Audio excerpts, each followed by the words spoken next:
90109. Ya, kali ini saya akan menjelaskan tentang materi persona dari mata kuliah filsafat manusia.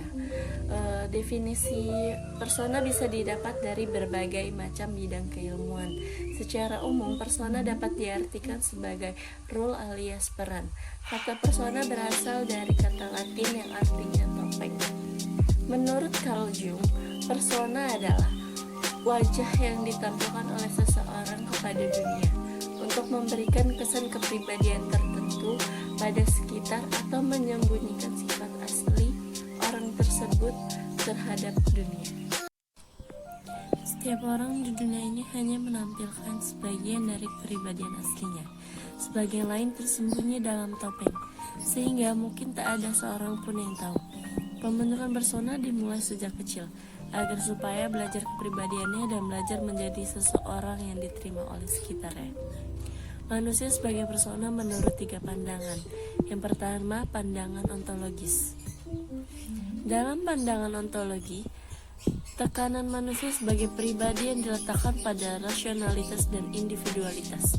Dengan demikian, manusia dipandang dengan 2 hal, yaitu makhluk yang berpikir dan makhluk yang memiliki kodrat sebagai individu. Jadi, substansi manusia ada pada akal budi dan individualitas. Yang kedua, pandangan psikologis. Pendekatan psikologis meletakkan pribadi manusia pada aspek psikis. Fokus perhatiannya adalah emosi dan afeksi. Dalam ungkapan Rene Descartes pernah mengungkapkan hal sebuah kalimat, yaitu cogito ergo sum, yang artinya saya berpikir maka saya ada. Maksudnya persona diletakkan pada animus atau jiwa. Jaminan tentang keberadaan manusia ada pada kejiwaannya.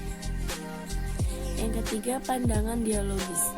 Pandangan ini mengaitkan pribadi manusia dengan hubungan antara satu manusia dengan manusia lainnya. Dalam pandangan ini, manusia adalah makhluk sosial, makhluk rasional. Pribadi setiap manusia berbentuk merelasikan jiwa dan badan. Reaksi individu dan masyarakat sebaliknya, relasi masyarakat dengan individu. Jadi konsepnya berpusat pada relasi. Kemudian ada nilai-nilai absolut pribadi. Nilai merupakan kualitas yang keberadaannya tidak tergantung pada pengalamannya. Nilai-nilai moral tidak bersembunyi di balik perbuatan yang ada pada dirinya sendiri. Nilai atau sistem nilai yang diadai seseorang atau suatu masyarakat mempunyai beberapa karakteristik. Yang pertama ada nilai merupakan hasil dari suatu proses interaksi manusia dengan kehidupannya. Yang kedua, nilai selalu berkaitan dengan kepentingan yang bersangkutan. Yang ketiga, nilai yang diyakini tersebut tidak selalu berada dalam takaran yang sama, artinya nilai memiliki hierarki. Dan yang terakhir, nilai-nilai yang ada dalam sistem nilai tidak selamanya sejalan. Kemudian ada elemen-elemen manusia sebagai persona.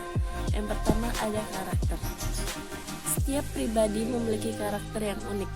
Karakter merupakan kebiasaan seseorang. Karakter alamiah terbentuk melalui lingkungan yang dipengaruhi faktor eksternal seperti latar belakang, budaya, dan pendidikan dan etika. Yang kedua ada etika. Dalam hal ini, karakter dihubungkan dengan perilaku yang baik. Orang yang berwatak adalah yang berperilaku baik. Orang yang memiliki niat baik tetapi tidak mampu mewujudkan niat baiknya tidak disebut sebagai orang yang berkarakter. Begitu juga sebaliknya.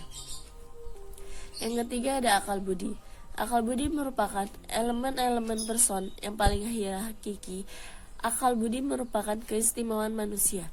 Akal budi sebagai wujud di manusia untuk melahirkan ide-ide. Artinya, akal budi membuat manusia memiliki pengertian yang berbeda tentang suatu hal dikarenakan setiap manusia mempunyai pemikiran yang berbeda. Akal budi merupakan dasar bagi manusia untuk mencari kebenaran melalui ilmu pengetahuan. Yang keempat ada kebebasan. Kebebasan dapat menentukan diri seorang, bukan orang lain melainkan diri sendiri. Dalam proses pengambilan keputusan, seseorang harus menentukan pilihan menurut suara hatinya. Yang kelima ada nama. Nama merupakan perwujudan sekaligus menjadi identitas pribadi seseorang. Artinya menyebut nama seseorang dengan baik adalah mengakui eksistensi orang yang bersangkutan.